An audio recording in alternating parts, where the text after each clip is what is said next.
यानी कि कोई आपके पास परफेक्ट लॉ नहीं है या हमारे पास बिल्कुल भी परफेक्ट लॉ नहीं है। और दूसरी बात, इसके अंदर हमारे पास काफी कमियां हैं, जिन कमियों को कवर करने के लिए हमने सेकंड लॉ ऑफ थर्मोडायनेमिक्स को डेवलप किया। सेकंड लॉ ऑफ थर्मोडायनेमिक्स भी बच्चे हमारे पास देखा जाए तो एक परफेक्ट लॉ बाद में नहीं निकला, और उसके अंदर भी हमको कई कमियां दिखाई दी। बेसिकली जो हमारे पास सेकेंड लॉ ऑफ थर्मोडायनेमिक्स है, ये डील करता है हमारे पास कि एक मशीन किस तरीके से काम करती है। यानी कि सेकेंड लॉ ऑफ थर्मोडायनेमिक्स सिर्फ हीट इंजन, एक हीट इंजन कैसे काम करता है इसके बारे में बताता है। और दूसरा ये हमको बताता है बच्चे कि एक रेफ्रिजरेटर जो आपके घर में फ्रिज या एसी है, ये हमारे पास किस तरीके से काम करता है। ये दो चीजों पे काम करता है। So we have this second law of thermodynamics, और जो मेरे पास यहाँ पर सेकेंड लॉ ऑफ थर्मोडायनेमिक्स है, जो हमारे पास यहाँ पर सेकेंड लॉ ऑफ थर्मोडायनेमिक्स है, ये हमारे पास दो स्टेटमेंट से हमको समझ में आता है। So we have the second law of thermodynamics. Second law of thermodynamics एक बड़ी सिंपल सी बात हमें समझाने की कोशिश करता है। ये हमारे पास हमें बताता है according to the Kelvin Planck statement. So we have the Kelvin Planck statement, और केल्विन प्लैंक स्टेटमेंट ने बड़ी सिंपल सी बात समझाने की कोशिश की बच्चे।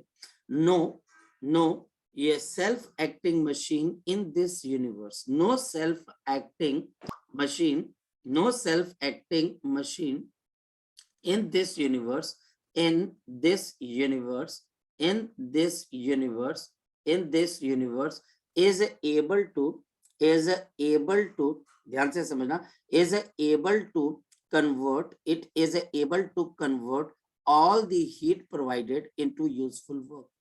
And all the heat provided, all the heat provided into the useful work, provided into useful work, into the useful work। ये हमारे पास क्या आई बच्चे, सेकेंड लॉ ऑफ थर्मोडायनेमिक्स है। लेकिन second law of thermodynamics basically हमारे पास एक हीट इंजन की working हमको समझाना चाह रहा है। ये बच्चा हमको बेसिकली एक हीट इंजन की वर्किंग हमको समझाना चाह रहा है। इसका मतलब क्या है, सेकेंड लॉ ऑफ थर्मोडायनेमिक्स का मीनिंग हमारे पास ये निकल कर आ जाता है बच्चे, no heat engine, no heat engine, no heat engine, हमारे पास कोई ऐसा हीट इंजन नहीं है, is able to achieve, is able to achieve, it is able to achieve the efficiency of 100%, efficiency of 100%, efficiency of the 100%। हमारे पास इस दुनिया के अंदर अभी तक कोई ऐसा हीट इंजन बना नहीं है, ना बनाया जा सकता है, ना बना है, ना बनाया जा सकता है, जो कि 100% एफिशिएंसी को अचीव कर सके। 100% एफिशिएंसी नहीं आ सकती, ये पॉसिबल ही नहीं है। सेकेंड लॉ ऑफ थर्मोडायनेमिक्स इसी बात पे आपके पास इंफॉर्मेशन देता है और हीट इंजन बनाने का हमें तरीका भी बताता है बच्चों। According to the second law of thermodynamics एक हीट इंजन काम कैसे करता है, तो हमारे पास यहाँ पर एक हीट इंजन काम कैसे करता है, हमारे पास यहाँ पर हीट इंजन काम कैसे करता है अगर हम ध्यान से देखें तो मेरे पास यहाँ पर वर्किंग सब्सटेंस है। WS का मतलब वर्किंग सब्सटेंस। ये वर्किंग सब्सटेंस पानी हो सकता है, जिसको बच्चे हमारे पास हम गर्म करके स्टीम बनाते हैं और उससे बच्चे मशीन के पार्ट जो होते हैं वो मूव करते हैं।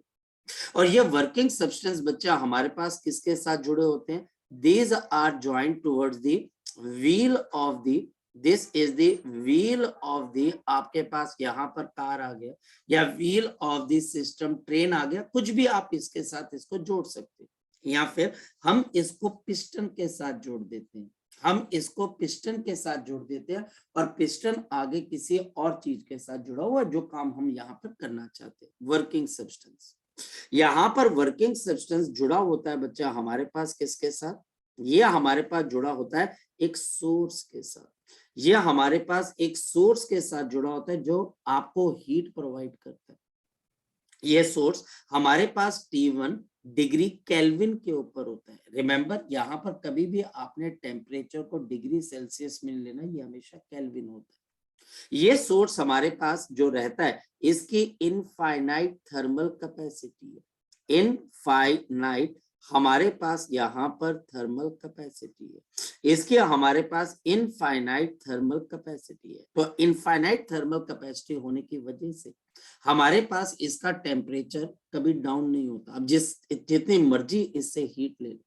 और तीसरे स्टेप के अंदर बच्चा हमारे पास यहाँ पर सिंक रहता है। सिंक जो इस सिस्टम और सोर्स के बाहर की चीज है, जिसको हम एनवायरमेंट बोलते हैं। ये हमारे पास यहाँ पर इसका टेम्परेचर T2 केल्विन है, और इसकी भी हमारे पास क्या है, इनफाइनाइट थर्मल कैपेसिटी है।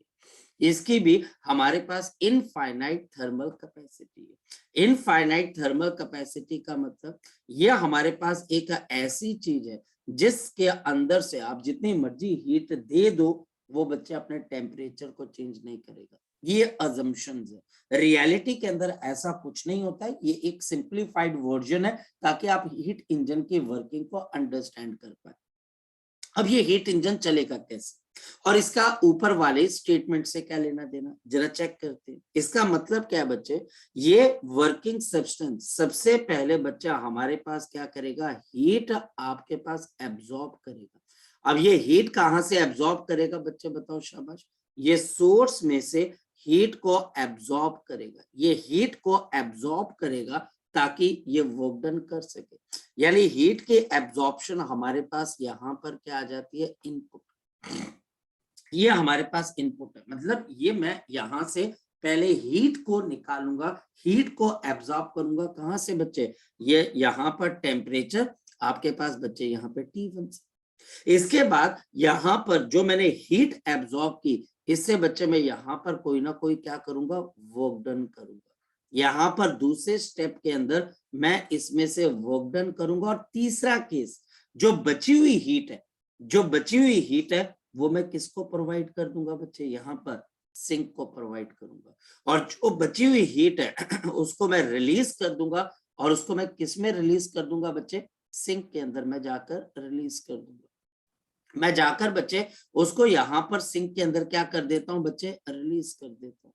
यानी कि यहाँ से मैं हीट को एब्जॉर्ब करूंगा, और वहां से बच्चे मैं हीट को यूज करके सेकेंड टाइम वर्क डन में यूज करके बाकी की हुई हीट को मैं किस में रिलीज कर दूंगा, सिंक में रिलीज कर दूंगा। ये बड़ी सिंपल सी बात है।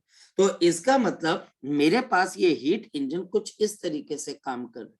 स्टेप 1, यहाँ पर स्टेप नंबर 1, यहां पर मैं हीट को एब्जॉर्ब करूंगा from the source. Heat absorb from the source. मैं यहां पर सोर्स में से हीट को एब्जॉर्ब करूंगा, और मैंने कितनी हीट एब्जॉर्ब कर ली, Q1। ये जो Q1 है बच्चा हमारे पास, जो हम एब्जॉर्ब कर रहे हैं, it will be directly proportional to T1, the temperature of the source. Step number 2, work done. The work done by the working substance, work done by working substance, the work done by the working substance। यहाँ पर working substance हमारे पास work करेगा बच्चे, यह हमारे पास आ जाएगा W। और फिर बच्चा हमारे पास स्टेप नंबर 3, हम जो रेजिडुअल, जो बची हुई हीट है बच्चे, उसको हम सिंक को रिलीज कर देंगे। Step number 3, the heat is release the heat is released into the sink, the heat is released into the sink, the heat is released into the sink। जो हीट है बच्चे वो हम सिंक के अंदर रिलीज कर देंगे, और ये हमारे पास हीट जो रिलीज होगी that will be Q2 and that will be proportional to यहाँ पर टेम्परेचर ऑफ द सिंक। ये प्रोपोर्शनल हो जाएगी बच्चे हमारे पास, ये जो आपका सिंक का टेम्परेचर है। और ये जो हीट आपने रिलीज की, ये रेजिडुअल थी। रेजिडुअल का मतलब जो बची हुई थी, ये वेस्टेज थी, क्योंकि ये हमारे किसी काम पे नहीं आई। और ये हीट को बच्चे हमने यहाँ से क्या कर दिया, फेंक दिया सिस्टम के अंदर। यहाँ पर जो स्टेप नंबर 1 है वो सिस्टम के अंदर इनपुट है, क्योंकि आपने हीट को दिया तो सिस्टम ने काम किया। और जो वर्क डन है वो हमारे पास यहाँ पर क्या आ जाता है, आपके लिए आउटपुट आ जाता है। ये दूसरी चीज है। तीसरी चीज, अब जरा ध्यान से समझते हैं। इसका मतलब अगर मैं कंजर्वेशन ऑफ एनर्जी लगाता हूं तो मुझे क्या चीज समझ में आता है? अगर मैं कंजर्वेशन ऑफ एनर्जी लगाऊं, if I apply conservation of the energy, conservation of energy क्या बोलती है?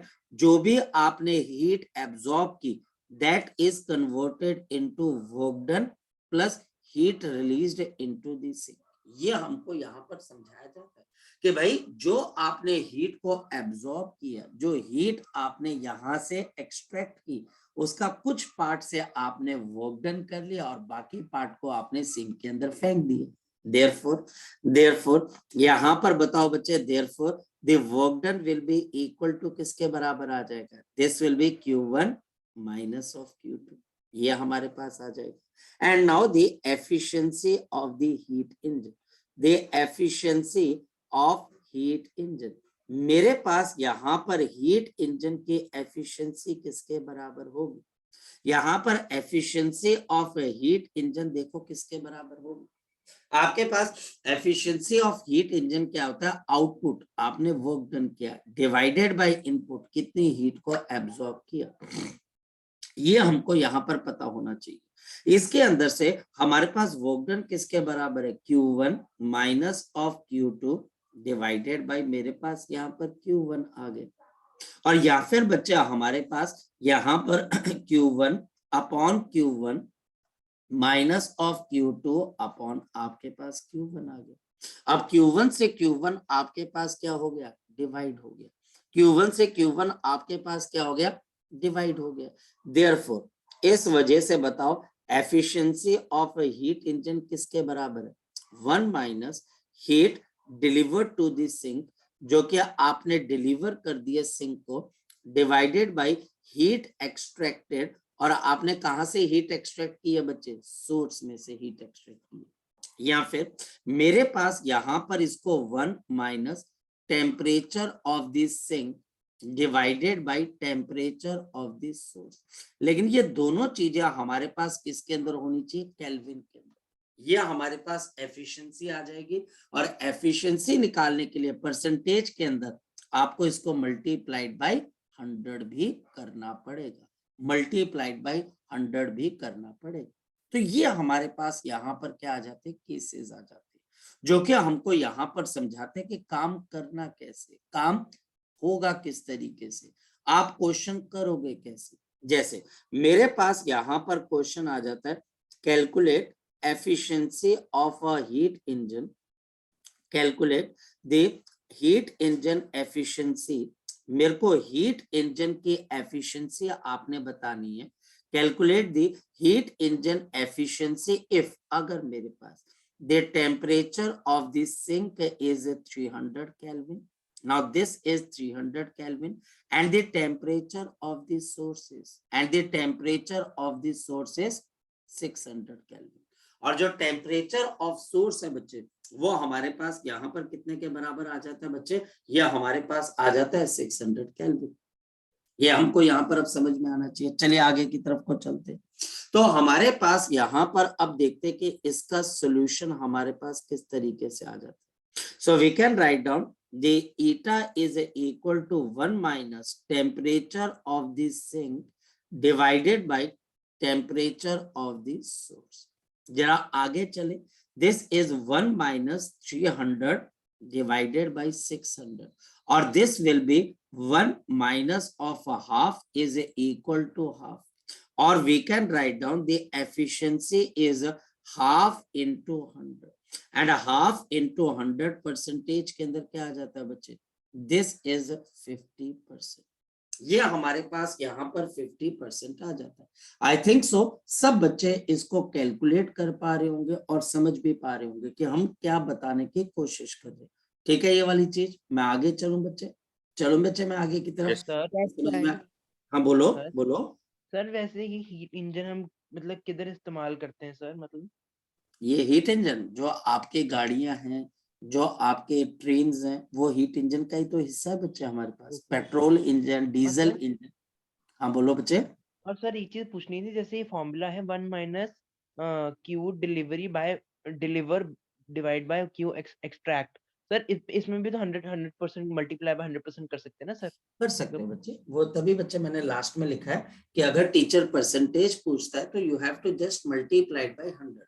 वो टीचर की मर्जी है, क्योंकि टीचर कई बार आपके पास क्या कर देता है कि आपको ये खुद बोल देता है कि यार एफिशिएंसी निकालो।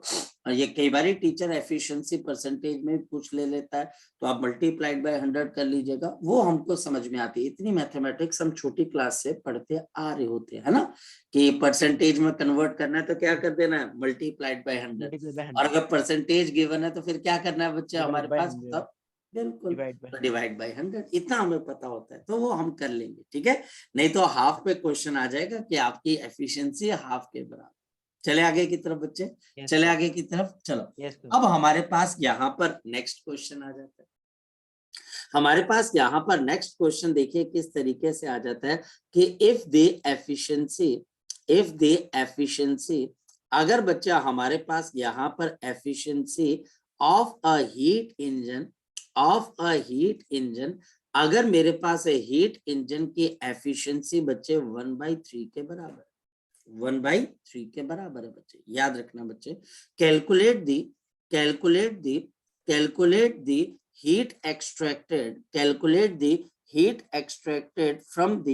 heat extracted from the आपके पास from the source, आपने हीट एक्सट्रैक्टेड बच्चे कहां से निकालनी है, सोर्स से निकालनी है। if the heat delivered, अगर हमारे पास हीट डिलीवर्ड जो है बच्चे to this sink, heat delivered to this sink is अगर heat delivered to this sink बच्चा हमारे पास कितने के बराबर है, this is equal to 600 joule. ये बच्चा हमारे पास 600 जूल के बराबर है। अगर ऐसा होता है तो मुझे यहाँ पर बताना है बच्चे कि आपने इस सिस्टम के अंदर कितनी हीट को एक्सट्रैक्ट किया बच्चे सोर्स में से। बच्चे अब चलते हैं बच्चे आगे की तरफ, और बच्चे इसको हम सॉल्व करने की कोशिश करते हैं कि क्वेश्चन होगा कैसे।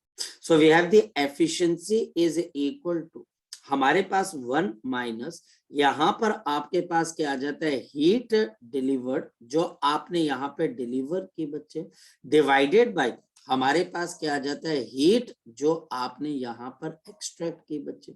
गिवन दैट अगर एफिशिएंसी 1/3 के बराबर है तो 1/3 is equal to 1 minus Q delivered divided by Q जो कि आपने एक्सट्रैक्ट की बच्चे। अब आगे चले तो मेरे पास यहाँ पर heat delivered divided by heat extracted, तो बोलो भाई 1 माइनस 1/3, तो heat delivered upon heat extracted is equal to 3 minus 1 upon 3 यानी 2/3।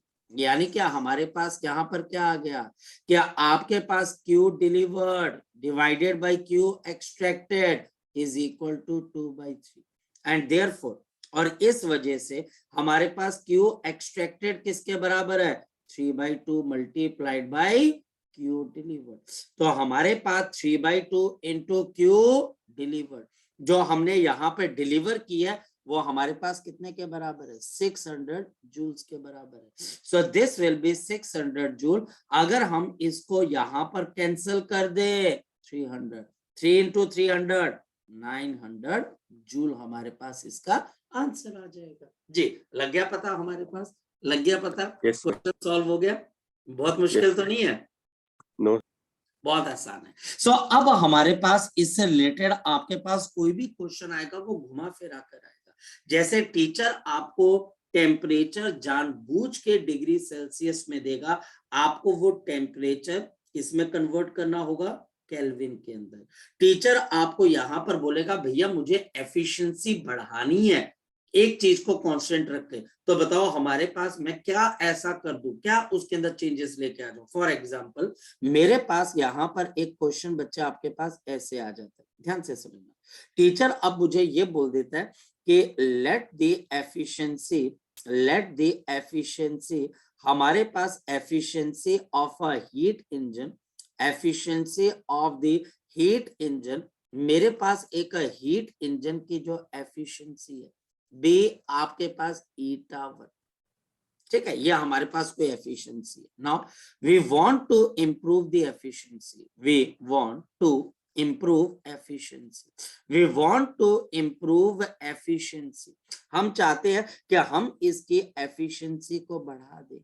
we want to improve the efficiency to eta 2, और नेचुरल सी बात है eta 2 is greater than eta 1, but लेकिन बच्चे हमारे पास keeping temperature, keeping the temperature of source, keeping the temperature of the source constant, and बच्चा हमारे पास changing the temperature of the sink, and changing the temperature of the sink। देखिए temperature of the sink, हमारे पास यहाँ पर हम temperature of sink को change करके इसकी एफिशिएंसी को चेंज करना चाहते हैं।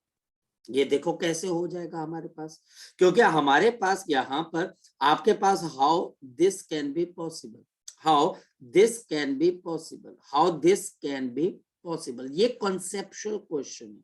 ये हमारे पास यहाँ पर एक कॉन्सेप्चुअल क्वेश्चन है जो कि हमको यहाँ पर क्या करना है बच्चे, टारगेट करना है, जो हमको यहाँ पर बताना है।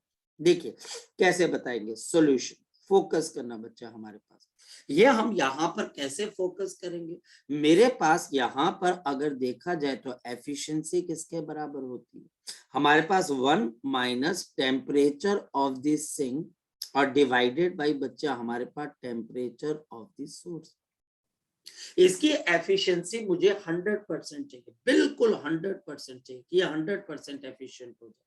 ये 100% एफिशिएंट कैसे हो सकता है, जब टेम्परेचर ऑफ सिंक क्या हो जाए बच्चे, 0 केल्विन। अगर कोई टीचर बोलता है कि मुझे 100% एफिशिएंसी चाहिए, सपोज ये एक और कॉन्सेप्चुअल पॉइंट है, समबडी सेज कि मुझे ईटा की वैल्यू 100% चाहिए बच्चे, तो इसके लिए आप क्या करोगे, तो आप बोलोगे मैं टेम्परेचर ऑफ सिंक को अगर 0 केल्विन कर देता हूं तो ये पॉसिबल है, बट 0 केल्विन का मतलब कितना टेम्परेचर, -273 केल्विन आपके पास डिग्री सेल्सियस, और ऐसा टेम्परेचर अभी तक अचीव नहीं हुआ, और ये बच्चा हमारे पास टेम्परेचर नॉट अचीवेबल, ये हमारे पास टेम्परेचर आज तक हमने अचीव ही नहीं किया।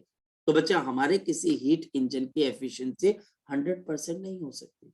उसका मतलब आप सिंक को 0 केल्विन पे ले जाओ, कैसे ले जाओगे यार 0 केल्विन पे, मतलब बहुत आसान है, 0 केल्विन पे लेके और बच्चे आपका हीट इंजन जो है वो एफिशिएंट हो जाएगा, ये पॉसिबल ही नहीं है बच्चे। अब आगे चलते हैं, अब अगर हम आगे की तरफ को चलें तो हम यहाँ पर इस कंडीशन को समझते हैं। देखिए वो बोल रहा है कि मेरी पहली एफिशिएंसी ईटा 1 है, तो 1 माइनस टेम्परेचर ऑफ सिंक को मैं TS डाल देता हूँ और SI कर देता हूँ, और टेम्परेचर ऑफ सोर्स को TSO कर देता हूँ। और वो ये बोल रहा है कि मेरे पास दूसरी एफिशिएंसी क्या है बच्चे, तो 1 minus temperature of sink SI dash, और नीचे बच्चे टेम्परेचर ऑफ सोर्स को मैंने कांस्टेंट रखना। वो खुद बोल रहा है कि हम यहाँ पर टेम्परेचर ऑफ सोर्स को कांस्टेंट रखें लेकिन एफिशिएंसी को बढ़ा दें। अब चीजों को थोड़ा सा रीअरेंज करके देखते हैं। अगर मैं रीअरेंज करके देखूं तो मेरे पास क्या आ जाएगा, temperature of sink, temperature of the source is equal to 1 minus eta 1, और the temperature of the source is equal to temperature of the sink divided by 1 minus eta 1। मैंने मैथमेटिक्स की, मैंने थोड़ी बहुत इसके अंदर से मैथमेटिक्स की है, जिसको बच्चे हमने यहाँ पर अरेंज करके देखना। अब चलते हम आगे की तरफ और चीजों को देखते हैं बच्चे। यहाँ पर मेरे पास अब इसी तरीके से आपके पास TSO की वैल्यू किसके बराबर आ जाएगी, तो आप बोलोगे sir TSI dash upon 1 minus of आपके पास ईटा 2। ये मेरे पास आगे पहली इक्वेशन, ये मेरे पास आगे दूसरी इक्वेशन, ये पहली ये दूसरी, ये दोनों के अंदर टेम्परेचर ऑफ सोर्स क्या होने चाहिए, सेम। देयरफॉर इक्वेटिंग, जल्दी से अगर मैं इन दोनों को इक्वेट कर देता हूं तो बताओ क्या चीज आ जाती है। इसको इक्वेट करते हुए मेरे पास क्या आ जाएगी, TSI sink 1 minus of eta 1, और बच्चा हमारे पास यहाँ पर क्या चीज आ जाएगी, this is a TSI dash upon 1 minus of ईटा 2। ये मेरे पास यहाँ पर क्या आ गई बच्चे, इक्वेशन आ गई। अब therefore the new temperature of the sink, जल्दी बता दो, new temperature of the sink किसके बराबर होगा? न्यू टेम्परेचर ऑफ सिंक किसके बराबर आ जाएगा? T S I dash is equal to 1 minus eta 2 into T S I and divided by 1 minus of eta, आपके पास यहाँ पर 1 आ जाएगा। टीचर यहाँ पर चेंज भी पूछ सकता है, क्या आपके पास यहाँ पर सिंक के टेम्परेचर में आपने कितना चेंज किया? तो क्या लगता है, क्या आपका टेम्परेचर बढ़ेगा कि कम होगा? बेटर एफिशिएंसी के लिए तो आपको टेम्परेचर क्या करना पड़ेगा, डाउन करना पड़ेगा।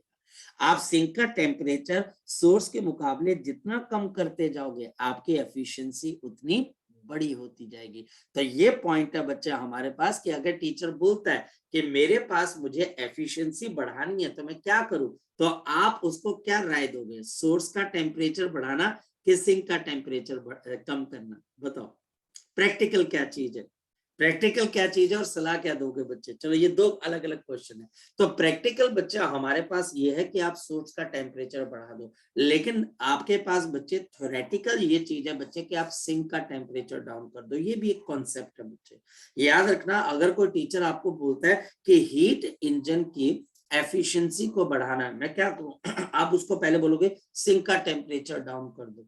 बोले कि क्या ये ऐसा करने से एफिशिएंसी बढ़ जाएगी? आप उसको देखो बड़ा आराम से जवाब दोगे कि किताबें तो कहती हैं कि ऐसा करने से एफिशिएंसी बढ़ जाती है, बट प्रैक्टिकली सिंक के टेम्परेचर को डाउन करने से बेहतर है सोर्स के टेम्परेचर को बढ़ा देना। तो ये पॉइंट बच्चे हमेशा याद रखना। पॉइंट क्या है मैं दोबारा से आपको बता देता हूँ बच्चे। पॉइंट क्या है, बहुत इंपॉर्टेंट पॉइंट है। पॉइंट ये बच्चे हमारे पास efficiency, the efficiency increases, the efficiency increases by बच्चा हमारे पास यहाँ पर by lowering down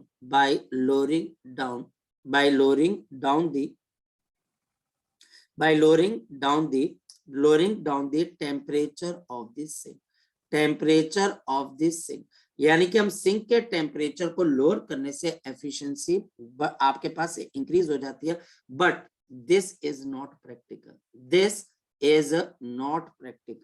ये चीज बच्चा हमारे पास बिल्कुल भी प्रैक्टिकल नहीं है। This is not practical. Instead इसकी जगह बच्चे हमको क्या करना चाहिए, इंस्टेड द एफिशिएंसी, जो हमारे पास एफिशिएंसी है बच्चे, should be increased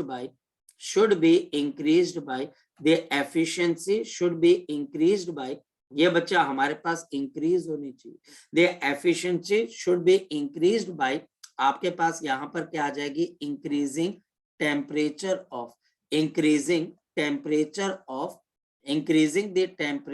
of the source, ये पॉइंट हमेशा अपनी लाइफ में याद रखना कि एफिशिएंसी सिंक का टेम्परेचर लो डाउन करने से आपके पास बच्चे बढ़ती है। लेकिन ये सिचुएशन बिल्कुल प्रैक्टिकल नहीं है, तो हम दूसरा रास्ता लेते हैं। और दूसरा रास्ता क्या है बच्चे, कि हम सोर्स के टेम्परेचर को बढ़ाकर एफिशिएंसी को बढ़ा देते हैं। क्लियर है ये वाली चीज? क्लियर है ये वाली चीज बच्चे? ये थोड़ा सा कंफ्यूजिंग नहीं है कि पहले बिल्कुल कंफ्यूजन है, बिल्कुल सर फिर हम कंफ्यूजन। लिखेंगे क्या, मतलब अगर हमें बोले कि इन वन वर्ड लिखो, इन वन वर्ड लिखो बच्चे। अगर इन वन एमसीक्यूज वर्ड आते हैं बच्चे वो सर आपको तो मैं यस मैं सर, मैं उस पॉइंट पर भी आ रहा हूँ ना।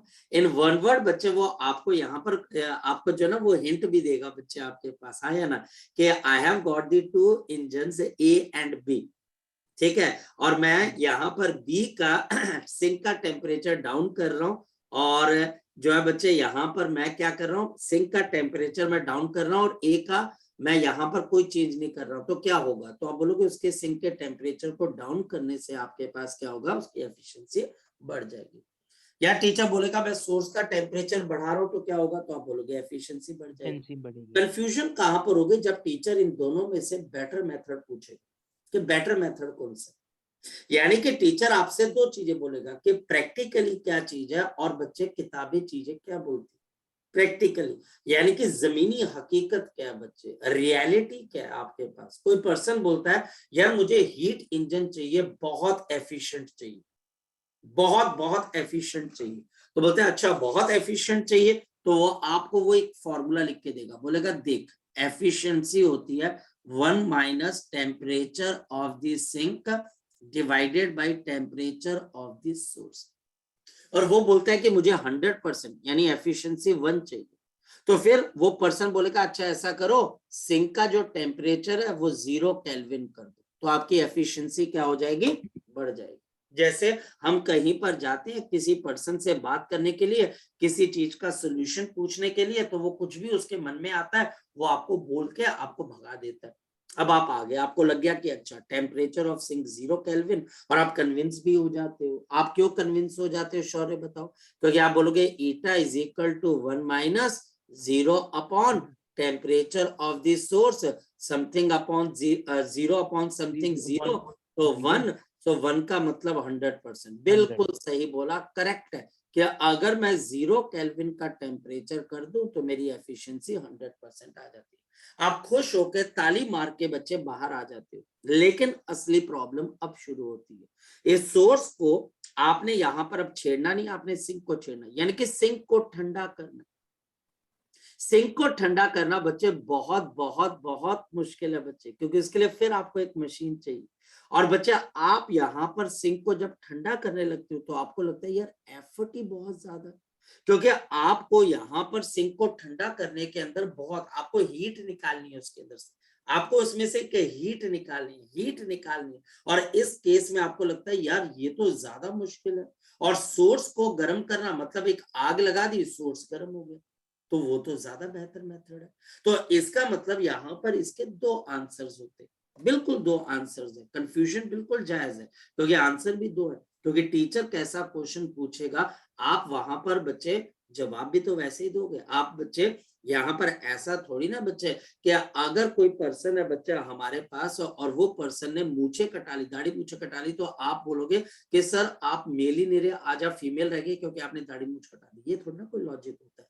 यानी कि आपके दिमाग में इतनी सेंस तो होती है ना कि दाढ़ी मूछ कटाई हुई है, सर फीमेल नहीं बने। मेरी बात को आप समझो कि अगर कोई पर्सन बोलता है व्हाट्स योर नेम, आप अपना नाम बताओगे, और अगर कोई टीचर बोलता है what's your name of your neighbour, तो आप अपने पड़ोसी का नाम बताओगे। इतनी सेंस हमें होती है। अगर टीचर आपको बोलता है कि क्या बेटर मेथड है, तो आप बोलोगे सिंक का टेम्परेचर 0 केल्विन ले जाओ। और टीचर बोलता है क्या आपके पास बेस्ट प्रैक्टिकल मेथड है, प्रैक्टिकल जो हो सकता है, तो आप बोलोगे टेम्परेचर ऑफ सोर्स को इंक्रीज करो। मेरी बात को आप अंडरस्टैंड कर पा रहे हो? 2 चीजें है ना, एक चीज जो होनी चाहिए और एक चीज जो बच्चा हमारे पास यहाँ पर आपके पास आपको रियलिटी में नजर आती है। अब करना तो हम बहुत कुछ चाहते हैं। क्या किताबों के अंदर टाइम मशीन का कॉन्सेप्ट है? यस और no? No sir. Time machine का कॉन्सेप्ट नहीं किताबों के अंदर। आप सुनते नहीं हो जहां पर डॉक्यूमेंट्री आती है और उसमें लिखा होता है कि हम ऐसे टाइम ट्रेवल कर सकते हैं? यस और no? Yes sir, yes sir. है, कॉन्सेप्ट है बच्चे, बिल्कुल है, लेकिन क्या वो प्रैक्टिकल है? No sir. बिल्कुल पॉइंट नो। यही है बच्चे हमारे पास। यानी कि कॉन्सेप्ट होना और प्रैक्टिकल होना 2 अलग अलग चीजें। तो अगर कोई कल को शौर्य तुझसे 1 लाइन के अंदर पूछे कि क्या टाइम ट्रैवल पॉसिबल है, क्या टाइम मशीन पॉसिबल है, तो आप बोलोगे हाँ पॉसिबल है। और क्या टाइम ट्रैवल पॉसिबल है, तो आप बोलोगे नहीं, क्योंकि जब टाइम मशीन ही नहीं बनी तो आपके पास टाइम ट्रैवल ही पॉसिबल नहीं है। आई मेरी बात समझ में? कुछ की नहीं आई बात समझ में? तो ये 2 अलग अलग चीजें, एक चीज जो कॉन्सेप्ट होती है और एक चीज जो हमारे पास प्रैक्टिकल होती है। कॉन्सेप्ट और प्रैक्टिकल के अंदर बहुत ज्यादा हमारे पास फर्क होता है बच्चे। जैसे कि तू शौर्य कोई मूवी देख के आया और उस मूवी के अंदर हीरो ने विलेन को पीटा, क्या उसने उसको सही में पीटा कि नकली में पीटा शौर्य? नकली में लेकिन जब कोई पीटा सर। नकली में पीटा, लेकिन जैसे ही आपसे कोई आपका दोस्त पूछता है अरे उस फिल्म में क्या हुआ, तो तू बोलेगा यार उसमें हीरो ने विलन को पीटा। तू कभी इसको ये बोलता है कि हीरो ने विलन को नकली में पीटा? नहीं बोलता ना। नहीं। फिर बात तो वही है ना बच्चे। तो ये सिचुएशन है बच्चा हमारे पास कि वो कॉन्सेप्ट है, वो आपको बताना चाह रहा है कि उस पर्सन का एंगर है, उस पर्सन को गुस्सा तो पीट के दिखा रहा है। तो ऐसे कोई पर्सन बोलता है भैया मुझे 100% एफिशिएंट हीट इंजन चाहिए, क्या करूंगा?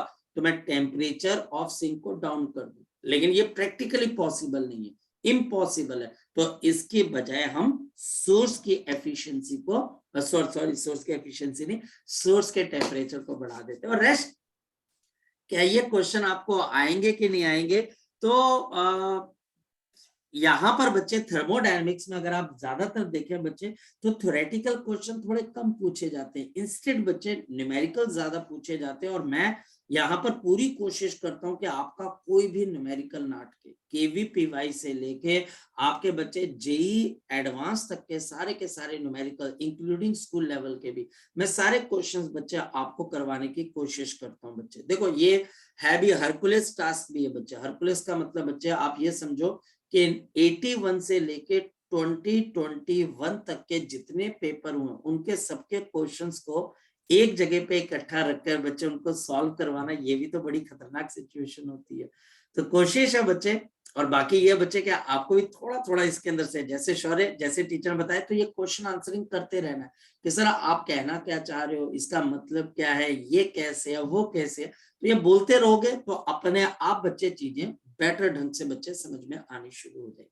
चले आगे की तरफ बच्चे, चले। चलो, अब बच्चे हमारे पास यहाँ पर जब ये चीज हमारे पास आती है, तो अब नेक्स्ट पॉइंट क्या निकल कर आता है, नेक्स्ट देखते हैं बच्चे। तो नेक्स्ट हमारे पास यहाँ पर क्या निकल कर आता है, next is the Clausius statement of the refrigerator. और यहां से एक और चीज पता लगी बच्चे, no heat engine is 100% efficient till date. मतलब कि आज तक बेटर हीट इंजन हो सकता है बच्चे, लेकिन बेस्ट नहीं हो सकता है। ये बात ध्यान रखना, बेटर हो सकता है, बेस्ट नहीं हो सकता, क्योंकि बेस्ट बच्चा हमारे पास 100% है, जो पॉसिबल नहीं, बेटर हो सकता है। So next one is the Colossus statement. So we have the Colossus statement of the आपके पास second law of thermodynamics. So this is the Colossus statement of the आपके पास Colossus statement of second law of thermodynamics. So we have the Colossus statement for second law of thermodynamics and the refrigerator. हमारे पास जो refrigerator होता है उसकी working इस statement के ऊपर based. क्या कहती है स्टेटमेंट हमारे पास, ध्यान से समझना। According to this statement, according to this statement, according to this statement, according to this statement, ध्यान से समझना, no self acting machine, no self acting machine, no self acting machine, आपके पास कोई भी ऐसी सेल्फ एक्टिंग मशीन बच्चा हमारे पास in this universe, in this universe can exist, which can आपके पास deliver the heat, which can extract the heat, which can extract the heat from the colder body, extract the heat and extract the heat from colder body, from the colder body, from the colder body, from the colder body, and deliver it to, and deliver it to, and deliver it to body at a higher temperature, body at a higher temperature, the body at the higher temperature, the body at the higher temperature, without doing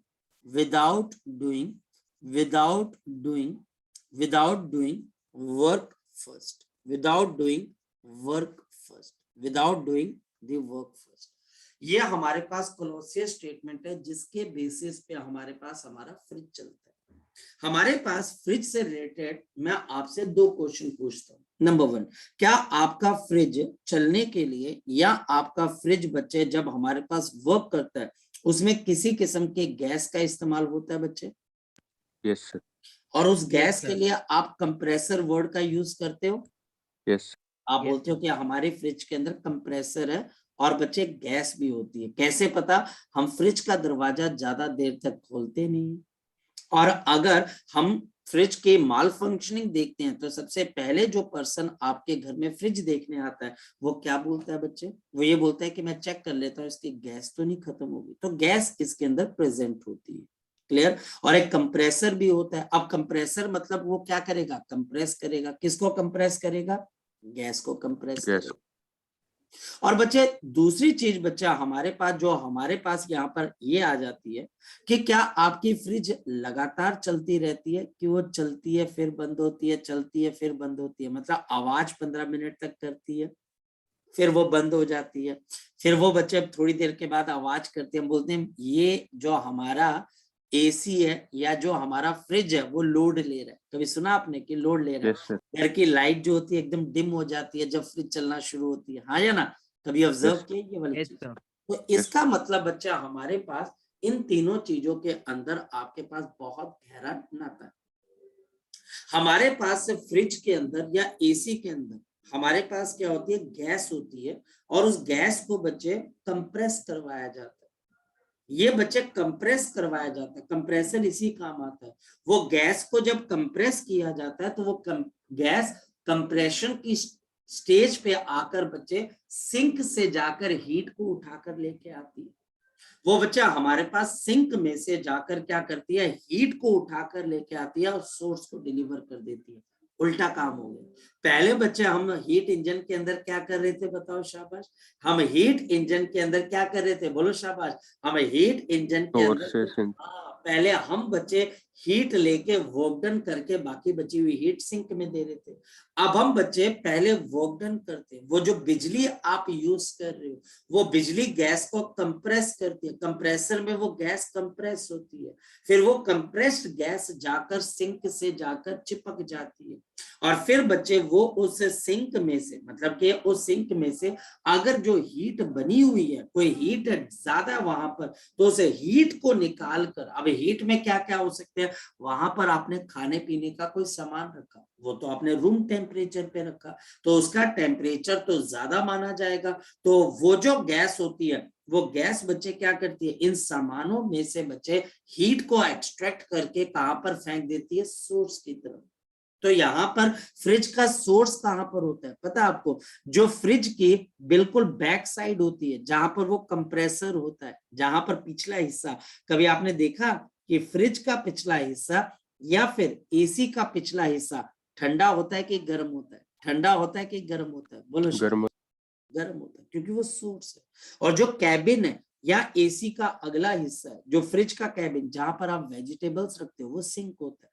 तो यहाँ पर कोलोसिस ने बोला कि हाँ, आप heat को cold body से हॉट बॉडी की तरफ लेके जा सकते हो, है ना हैरानी वाली बात? क्योंकि इसका बेसिक पॉइंट यही था कि कैसे आप कोल्ड बॉडी में से हीट को कहां पर निकाल कर लेके जा सकते हो, हायर टेम्परेचर की बॉडी पे। कैसे? हमने तो ये सीखा था कि हीट कहां से कहां पर चलती है बच्चे, from high temperature High to low. लेकिन यहां पर उसने बोला कि नहीं, ये भी पॉसिबल है कि एक लोअर टेम्परेचर की बॉडी हाई टेम्परेचर की बॉडी को हीट दे दे, लेकिन इसके लिए आपको क्या करना पड़ेगा, पहले आपको वर्क करना पड़ेगा। होता क्या इसमें, हमारे पास इसमें होता क्या बच्चे, ये हमारे पास एक वर्किंग सब्सटेंस है बच्चे, ये मेरे पास एक वर्किंग सब्सटेंस, और वर्किंग सब्सटेंस पता है क्या चीज होती है? आपकी जो वर्किंग सब्सटेंस होती है वो होती है फिरॉन गैस बच्चे। ये हमारे पास होती है फिरॉन गैस बच्चे, हमारे पास ये फिरॉन गैस होती है, जो आपकी कार, जो आपके एसी, जो आपके फ्रिज के अंदर बच्चे हम डालते हैं गैस को। इस गैस को बच्चे हम यहाँ पर फ्रिज के अंदर वर्किंग के अंदर डाल देते हैं, और ये गैस की लीकेज होने पे आपका घर का एसी, आपके कार का एसी और आपके फ्रिज बच्चे, इनकी वर्किंग बच्चे नहीं हो पाए। ये फिरॉन गैस होती है। इस फिरॉन गैस को बच्चे हम कंप्रेसर से जोड़ देते हैं। ये कंप्रेसर आपको कहीं पर नजर आता है? बिल्कुल बच्चे, अगर आप मिठाइयों की दुकान पे जाएं या बेकरी की शॉप पे जाएं बच्चे, तो जहां पर मिठाइयां रखी होती हैं या जहां पर बेकरी का सामान रखा होता है, वो शीशे का एक एनक्लोजर होता है, उसके कभी बिल्कुल नीचे फर्श की तरफ देखा आपने? आपको ब्लैक ब्लैक कलर के बच्चे कुछ टॉम्ब लाइक स्ट्रक्चर नजर आएंगे, कभी देखा? जाली Yes. के थ्रू नजर आते, वो कंप्रेसर होता है। वहां पर भी सेम प्रिंसिपल यूज होता है। ये कंप्रेसर बच्चा हमारे पास यहाँ पर यूज किया जाता है, ये कंप्रेसर है। ये कंप्रेसर बच्चे या तो इलेक्ट्रिसिटी से, हमारे पास ज्यादातर इलेक्ट्रिसिटी से बच्चा हमारे पास यहाँ पर काम करता है, और ये बच्चा हमारे पास कंप्रेसर इस गैस को बच्चे आपके पास क्या करता है, कंप्रेस करता है। ये कंप्रेसर का काम है गैस को सबसे पहले कंप्रेस करना। तो ये गैस हमारे पास पहले लेवल पे कंप्रेस हो जाती है, तो ये बच्चा हमारे पास वर्क डन होता है। ये वर्क डन बच्चा हमारे पास इनपुट है, क्योंकि कोलोसिस ने बोला कि जब तक आप पहले वर्क डन नहीं करोगे तो हीट निकलेगी नहीं, और हीट आपने कहां से निकालनी है? सिंक में से। मेरी बात को ध्यान से समझना, यहां पर पहले काम के अंदर आपका पहला स्टेप वर्क डन करना ही होगा। आप वर्क डन बाद में नहीं कर सकते, आप पहले वर्क डन करते हो। आपका फ्रिज 15 मिनट तक चलता है, फिर नेक्स्ट 15 मिनट बच्चे वो काम नहीं करता आपका फ्रिज। कई लोग फ्रिज का जो है बच्चे वो बंद बंद कर देते हैं। आपके पास है ना फ्रिज का जो है ना, रात को बंद कर दो बिजली फूकेगी, नहीं ऐसा नहीं है। आपकी जो फ्रिज होती है वो बच्चे हमारे पास आपके 15 मिनट चलती है और 15 मिनट बंद रहती है। ये बात सच्चाई है, ये बात लॉजिकल है बच्चे। हमारे पास पहले 15 मिनट के अंदर बच्चे वो हमारे पास क्या करती है? अपने आप को कंप्रेस करती है, और नेक्स्ट 15 मिनट में वो क्या करती है? वो सिंक में से हीट को निकालकर किसको देती है? सोर्स को देती है।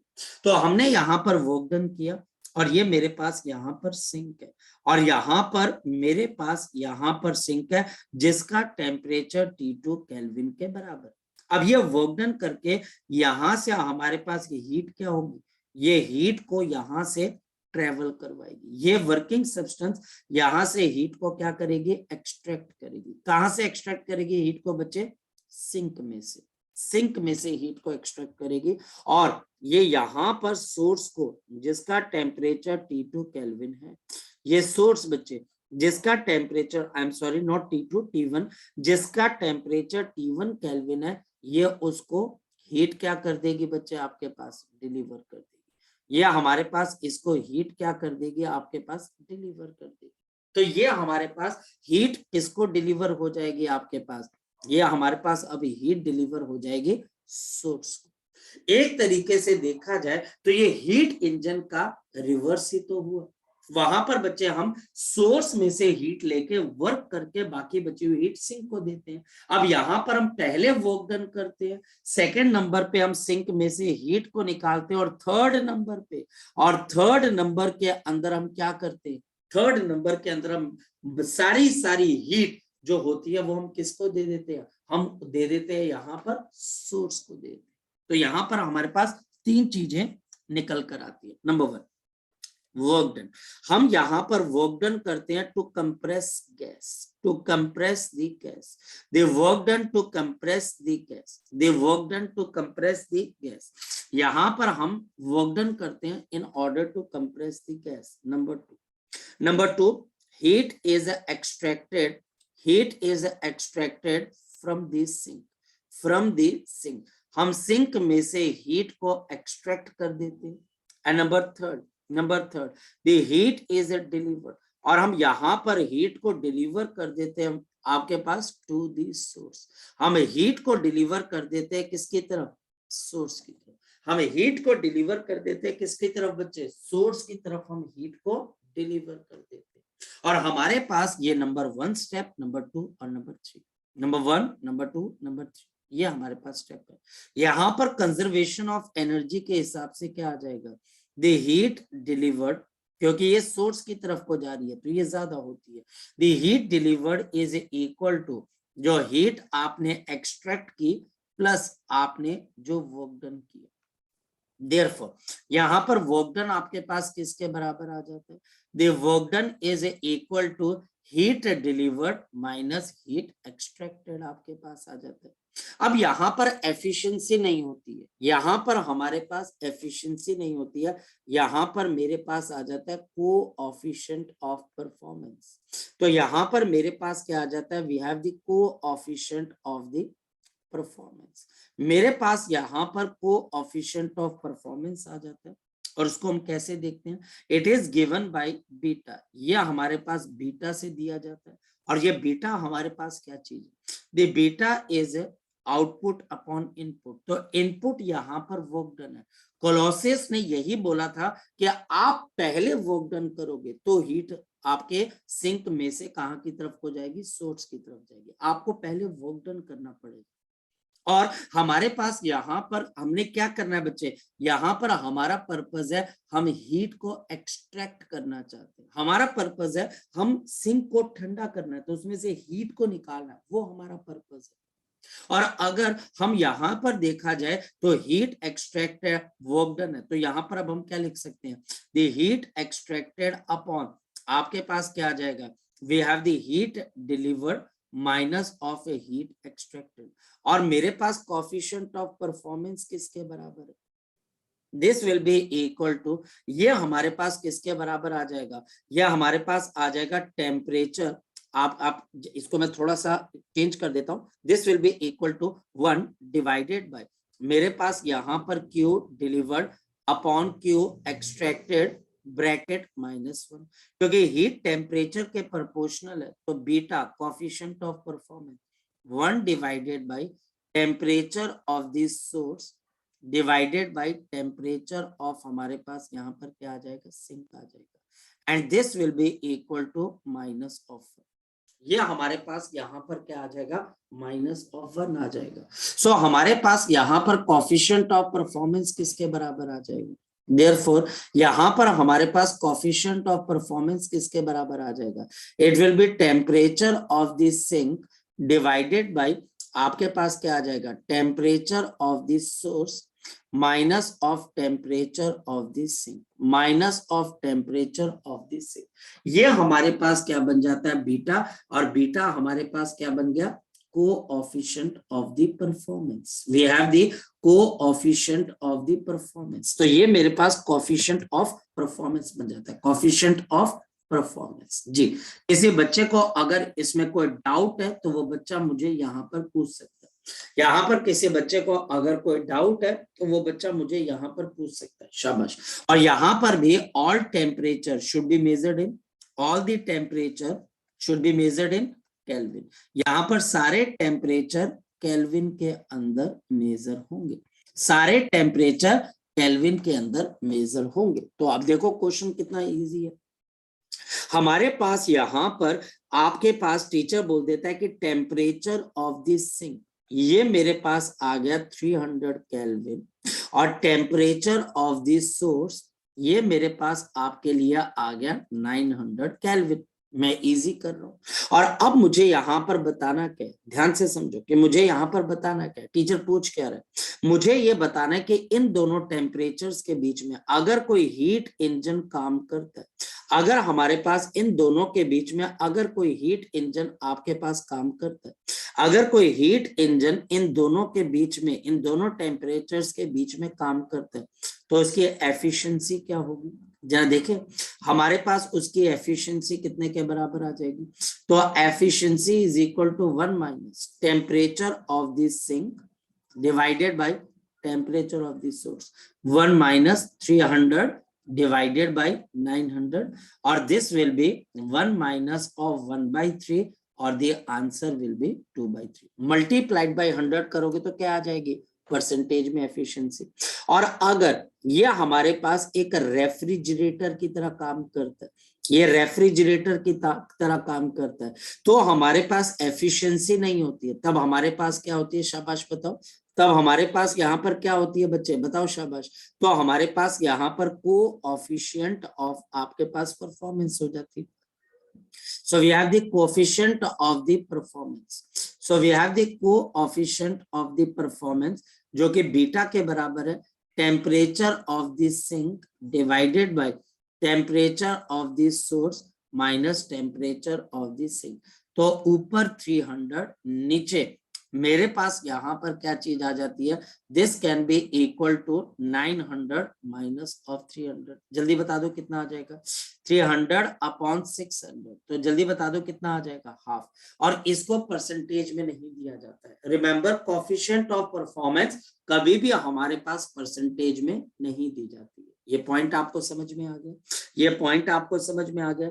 आप कोएफिशिएंट ऑफ परफॉर्मेंस बिल्कुल बहुत आसान है, कोएफिशिएंट ऑफ परफॉर्मेंस या एफिशिएंसी निकालना बहुत इजी है। कोई भी आपको अगर क्वेश्चन देता है ज्यादा से ज्यादा वो मुश्किल क्या देगा, कंपैरिजन करने के लिए, टेम्परेचर को डिग्री सेल्सियस में देगा, या आपको बोलेगा कि मैंने एकदम से सिंक के टेम्परेचर को चेंज कर दिया, सोर्स के टेम्परेचर को चेंज कर दिया, अब बताओ कोएफिशिएंट ऑफ परफॉर्मेंस क्या है। या वो आपको दो अलग अलग इंजन देगा, बोलेगा अगर ये फ्रिज की तरह काम कर रहा है, ये हमारे पास काम कर रहा है बच्चा, हमारे पास है एक इंजन की तरह, दोनों के पैरामीटर्स कंपेयर करके बताओ। बहुत इजी क्वेश्चन आता है। और नेक्स्ट बच्चा हमारे पास यहाँ पर आ जाता है हीट पंप। हमारे पास यहाँ पर हीट पंप आपके पास क्या बच्चे, the heat pump is also based on, this is also based on Clausius statement. ये भी बच्चा हमारे पास जो है क्लोसियस स्टेटमेंट के ऊपर बेस्ड है, बट याद रखना, बट विद डिफरेंट ऑब्जेक्टिव, इसका ऑब्जेक्टिव बच्चा हमारे पास डिफरेंट है, but different objective of heating this source, यानी कि इसका पर्पस है हीट करना सोर्स को। जबकि बच्चे रेफ्रिजरेटर का आपके पास पर्पस क्या है, रेफ्रिजरेटर का ऑब्जेक्टिव क्या बच्चे बताओ। रेफ्रिजरेटर का ऑब्जेक्टिव बच्चे हमारे पास होता है सिंक को ठंडा करना, सिंक को बच्चे ठंडा और ठंडा करना। हीट पंप सेम चीज है, सेम मशीन है, लेकिन इसका पर्पस होता है बच्चा हमारे पास क्या करना, हीट इंजन को बच्चा, आपके हीट पंप का पर्पस होता है कि आप सोर्स को और ज्यादा गर्म करो। सेम मशीन है लेकिन पर्पस अलग अलग, याद रखना हमारे पास इसका पर्पस अलग अलग है। अगर कोई टीचर बोलता है कि आपके रेफ्रिजरेटर का क्या पर्पस है, तो आपका जवाब क्या होगा, आपके रेफ्रिजरेटर का पर्पस क्या होता है बच्चे, तो रेफ्रिजरेटर का पर्पस क्या है बच्चे, to cool down this, to cool down this sink. यहाँ पर हम सिंक को कूल डाउन करते हैं, जबकि हीट पंप के अंदर हम सोर्स को हीट अप करते हैं। तो इसका मतलब क्या हुआ, जय शौर्य बोलो बच्चे। जैसे गाड़ी का ब्लोअर, हाँ जैसे गाड़ी का ब्लोअर। और फॉरेन कंट्री के अंदर बच्चा हमारे पास ये चीज यूज होती है ताकि आप अपनी बिल्डिंग्स को सर्दियों में गर्म रख सकें और गर्मियों के अंदर ठंडा रख सकें। सेंट्रलाइज्ड जिसको बच्चे हम बोलते हैं, सेंट्रलाइज्ड एसी, एयर कंडीशनर, वो ये इसी पर्पस पे बच्चा हमारे पास काम करता है, इसी ढंग से बच्चा हमारे पास काम करता है। बड़ी सिंपल सी चीज है, ठीक है। तो आपके अब हीट पंप का जो कोएफिशिएंट ऑफ परफॉर्मेंस है वो कैसे काम करता है, आपके पास अब इसका कोएफिशिएंट ऑफ परफॉर्मेंस बीटा तो हो नहीं सकता, इसका कोएफिशिएंट ऑफ परफॉर्मेंस क्या आ जाएगा बच्चे, this is a beta dash. ये बच्चा हमारे पास बीटा डैश किसके बराबर आ जाता है, the beta dash is equal to, अब मेरे पास यहां पर आ जाएगा heat delivered upon work done. देखो ऑब्जेक्टिव चेंज हो गया। अगर आप रेफ्रिजरेटर का केस देखो तो रेफ्रिजरेटर का कोएफिशिएंट ऑफ परफॉर्मेंस क्या है, heat extracted upon work done. और यहां पर हमारे पास इसका कोएफिशिएंट ऑफ परफॉर्मेंस क्या है, हीट डिलीवर्ड अपॉन, इसका ऑब्जेक्टिव है हीट को लेना बच्चे, सोर्स में से हीट को लेना। तो ये बच्चा हमारे पास इसका कोएफिशिएंट ऑफ परफॉर्मेंस है। और हमारे पास यहाँ पर beta dash is equal to Q delivered divided by Q delivered minus Q extracted. और यहाँ पर मेरे पास 1 divided by 1 minus Q extracted upon Q बच्चे आपके पास डिलीवर्ड। तो बीटा डैश बच्चे आपके पास कितना है, 1 divided by 1 minus temperature of this sink divided by temperature of this source, या फिर this is the temperature of this source divided bye, नीचे आपके पास temperature of this source minus temperature of this sink. ये beta है। हमारे पास यहाँ पर पर्पस चेंज हो गया, मशीन सेम है लेकिन एक मशीन का पर्पस है कि आप फ्रिज को ठंडा करना चाहते हो, और इसी मशीन का दूसरा पर्पस क्या है कि आपके घर में इस वक्त बच्चे भयंकर ठंड पड़ रही है, तो आप क्या करो बच्चे, फ्रिज का जो बैक साइड है वो अपने कमरे की तरफ रख के बच्चे आप फ्रिज को ऑन कर दो, आपका कमरा थोड़ी देर बाद क्या हो जाएगा, गर्म हो जाएगा। आपका जो कमरा है बच्चे वो गर्म हो जाएगा। अगर आप एसी को उल्टा करके अपने कमरे में चला दोगे तो आपका कमरा क्या हो जाएगा, गर्म हो जाएगा। और क्यों गर्म हो जाएगा, क्योंकि सोर्स से अब आप क्या ले रहे हो बच्चे, यहाँ पर हीट ले रहे हो। तो यही हीट पंप है। हीट पंप का मतलब जब आप सोर्स में से हीट लेते हो, और बच्चे रेफ्रिजरेटर का मतलब जब आप बच्चे उस सिंक का यूज कर रहे हो। यहाँ पर हम सोर्स का यूज कर रहे हैं। तो हमारे लिए ये जरूरी है कि हम इस सोर्स के पास कितनी हीट पहुंच रही है उस पे ध्यान दें, क्योंकि हमारा पर्पस है कि हम इसे हीट को यूज करना चाहते हैं। मशीन सेम है लेकिन ऑब्जेक्टिव डिफरेंट डिफरेंट है। तो इसका coefficient of performance beta dash. अब हमारे पास बीटा किसके बराबर है? Temperature of this sink divided by temperature of this source minus of temperature of this sink. और हीट पंप के लिए beta dash is equal to temperature of this source divided by temperature of this source minus temperature of this sink. याद रखना maximum चीजें, देखिए maximum चीजें जो हमारे पास है वो रेफ्रिजरेटर और हीट इंजन के आसपास घूमती है, पर हीट पंप का भी कॉन्सेप्ट है। याद रखना ये कॉन्सेप्ट एग्जिस्ट करता है, एनसीईआरटी इसके बारे में बात तो करता है पर अच्छे से बात नहीं करता है। वो सिर्फ बताकर निकल जाता है कि हीट पंप नाम की भी एक डिवाइस बनाई जा सकती है। अब एक बात बताओ, यहां से बीटा डैश और बीटा दोनों में रिलेशन क्या आ जाएगा? बताओ शाबाश। The relation between beta dash and beta, बोलो शाबाश। The relation between beta dash and beta, कोई बच्चा बताए? Beta dash and beta. तो अब हम ऐसा करते हैं, मैं यहां पर बीटा डैश में से बीटा को माइनस कर देता हूं, तो बताओ क्या आ जाएगा? Temperature of this source divided by temperature of this source minus temperature of this sink minus temperature of this sink divided by temperature of this source minus temperature of this sink। जल्दी बताओ, इनको अगर मैं आपस में जोड़ दूं तो क्या चीज आ जाती है? शाबाश बताओ। जैसे बच्चे मैं इनको आपस में जोड़ता हूं तो मेरे पास क्या आ जाएगा? 1 आ जाएगा। सब कुछ कैंसिल हो जाएगा क्योंकि आपका जो एलसीएम है और जो आपके पास वो temperature source minus temperature sink और ऊपर temperature source minus temperature sink 1 आ जाएगा। एंड देयरफॉर मेरे पास क्या आ जाएगा? Beta dash coefficient of performance of the heat pump minus beta the coefficient of performance of the refrigerator. दोनों का डिफरेंस हमेशा किसके बराबर होता है? 1 के बराबर। ये पॉइंट याद रखना बच्चे, ये पॉइंट आप हमेशा याद रखना, बहुत बहुत इंपॉर्टेंट। तो ये बच्चा हमारे पास यहाँ पर क्या आ जाती है? आपके पास हीट इंजन, रेफ्रिजरेटर और हीट पंप बच्चा हमारे पास आ जाता है। लेकिन we have also the limitations with the second law. मेरे पास यहाँ पर लिमिटेशंस है विद सेकंड लॉ। मेरे पास सेकंड लॉ के साथ क्या क्या लिमिटेशंस है? Number 1, this is applicable to cyclic process. This is applicable to cyclic process. यह हमारे पास साइक्लिक प्रोसेस के ऊपर ही एप्लीकेबल, यानी कि नॉन साइक्लिक प्रोसेस के ऊपर नहीं लग सकती। सेकंड, यह हमारे पास बच्चे क्या बताती है? इट इज आपके पास प्रूव्ड। इसको बच्चे हम प्रूव कर सकते हैं only with the help of machine, with the help of machine.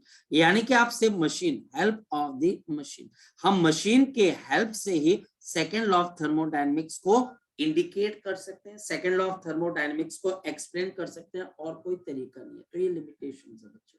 सो हमारे पास यहाँ पर यह आज का लेक्चर था बच्चे। अब आप इसको पढ़ लीजिए, तो हमारे पास नेक्स्ट टाइम हम इसके ऊपर कुछ क्वेश्चंस करेंगे या कुछ आगे की चीजें अंडरस्टैंड करने की बच्चे कोशिश करेंगे। चलिए, कार्नोट इंजन डिफरेंट है। कार्नोट इंजन आपके सिलेबस के अंदर डायरेक्ट नहीं है, और कार्नोट इंजन हमारे पास बेसिकली एक रिवर्सिबल इंजन है, वो आपके सिलेबस के अंदर बिल्कुल भी नहीं है बच्चे, याद रखना। हाँ, कार्नोट इंजन अगर आपको पढ़ना होगा तो मैं आपको बच्चे नेक्स्ट क्लास के अंदर ब्रीफली इसको पढ़ा दूंगा, ठीक है? तो ऐसे आपके डायरेक्ट सिलेबस में नहीं है। चलिए